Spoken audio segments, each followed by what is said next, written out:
Hello जय सियाराम। जय सियाराम प्रिंसी, કોણ બોલે?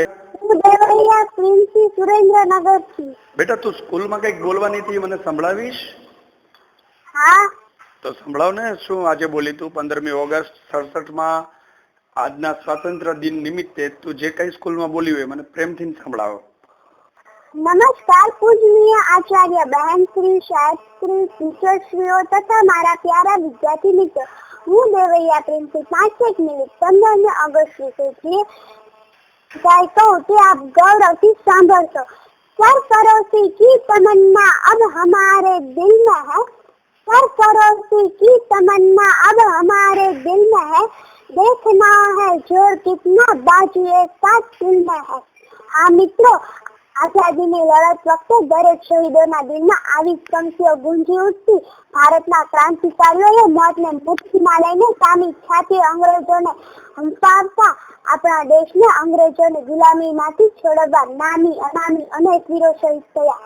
કેટલાક દીકરાઓએ તેમના બાપ ગુમાવ્યા, કેટલીક સ્ત્રીઓના સિંદૂર ભૂસાવ્યા, કેટલીક વૃદ્ધોએ લાકડીના ટેસા ગુમાવ્યા અને કેટલાક ફૂલકાઓએ તેમની માની છાયા ગુમાવી। ત્યારે આ મળી અનમોલ આઝાદી।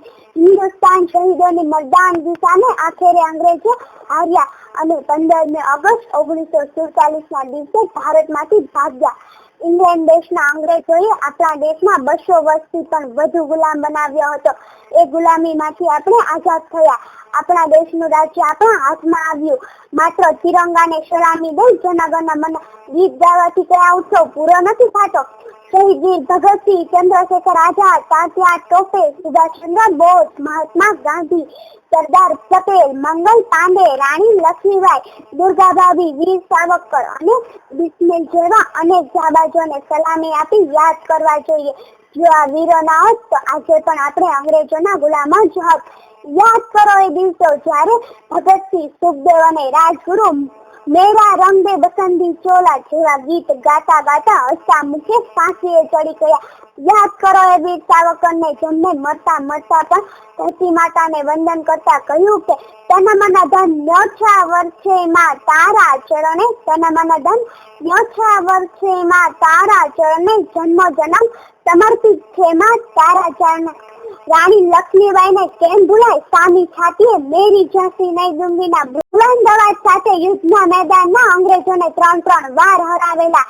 2 હાથમાં તલવાર સાથે લડતી રાણી સાક્ષાત દુર્ગા લાગે દુર્ગા। तुम मुझे खून दो मैं तुम्हें आजादी दूंगा ના નારા સાથે અંગ્રેજોના છક્કે છક્કા છોડાવનાર સુભાષ બાબુને પણ કેમ ભૂલાય। હું જીવતો કદી અંગ્રેજોના હાથમાં પકડાઈશ નહીં એવી પ્રતિજ્ઞા સાથે અંગ્રેજોના નાકે દમ લાવી દેનાર ચંદ્રશેખર આઝાદને જો સલામી ન આપીએ તો આપણે ભારતીય શાના। અરે અંગ્રેજોની પોલીસની ચોકી ઉપર રાષ્ટ્રધ્વજ ચડાવવા જતી નાનકડી દીકરી કનકલતાને અંગ્રેજોની ગોળીઓથી વીંધી નાખી। એ લોહીથી લથપથ થઈને એ દીકરી જમીન ઉપર પડી, છતાં તિરંગો ના પડવા દીધો। જ્યાં સુધી જીવ ગયો ત્યાં સુધી ઇન્કબાદ જિંદાબાદ ભારત માતા કી જયના નારા લાવ્યા। ધન્ય છે કનકલતા, ધન્ય છે। મિત્રો, આજના દિવસ વિશે જેટલું કહીને એટલું ઓછું છે। આ અનમોલ આઝાદીની કાયમી રાખવી હોય તો રાષ્ટ્ર ભાવના વિકસાવવી પડશે, સંપ અને સહકારથી જીવવું પડશે, આઝાદીનું મહત્વ સમજવું પડશે। છાસવારે અડપલા કરનાર ચીન અને પાકિસ્તાનને મુંહ તોડ જવાબ આપવો પડશે। આજે પણ ભારતની સરહદો ઉપર સૈનિકો રાત દિવસ જાગીને આપણું રક્ષણ કરે છે। એ બહાદુર સૈનિકોને પણ લાખ લાખ સલામ। બસ એ જ વધુ કહેવાને બદલે હું એટલું જ કહીશ કે આ ભારત એક જમીનનો ટુકડો નથી, જીવતો જાગતો રાષ્ટ્ર પુરુષ છે। આ ભારત એક જમીનનો ટુકડો નથી, જીવતો જાગતો રાષ્ટ્ર પુરુષ છે। એનો કાંકરે કાંકરો શંકર છે અને ટીપે ટીપું ગંગા જળ છે। અમે જીવીશું તો પણ એના માટે અને મરીશું તો પણ એના માટે।